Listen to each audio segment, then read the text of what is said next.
Nu skal I lige have jeg kan ikke huske, om jeg har fortalt jer den historie før, men der er en sjov, men sandfærdig historie om Gauss. Den skal I have, fordi den er næsten rigtig. Den handler om Gauss. Hede berømte Gauss, som vist nok i alderen 4 år. Han var 4 år. 4-årig. Så 4-årig. Eller 4 år gammel formentlig. 4 eller 5-årig. Så han var jo naturligvis et højt begavet barn. Og gik i skole.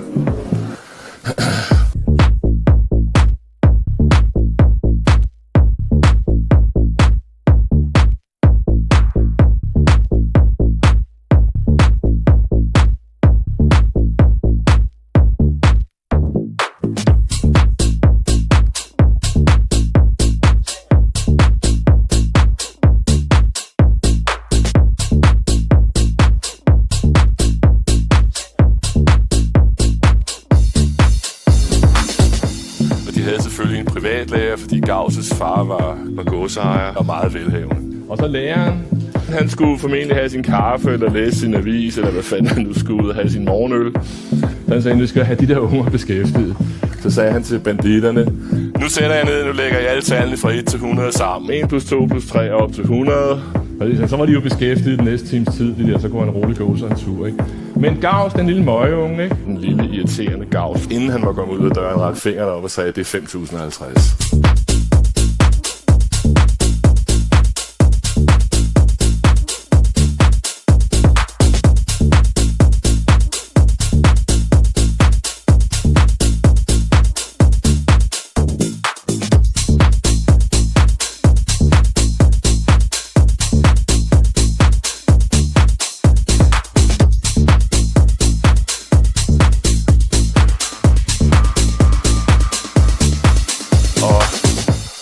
Jeg ved ikke, om Gauss blev slået hårdt i hovedet, eller fik hældt kaffen ud over sig, eller sådan der. Sparket formentlig på Gauss ud af lokalet, ikke? Og enhver fornuftig lærer havde jo så smadret unge, ikke?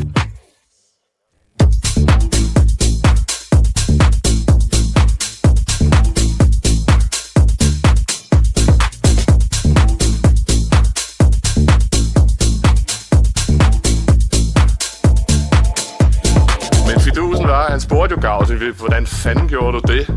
Jamen, det er jo nemt nok. Fordi 1 plus 100... Det giver 101. 99 plus 2, det er også 101. Det kan jeg gøre 50 gange. 50 gange 101, det er 5.050. Altså, hvor svært kan det være?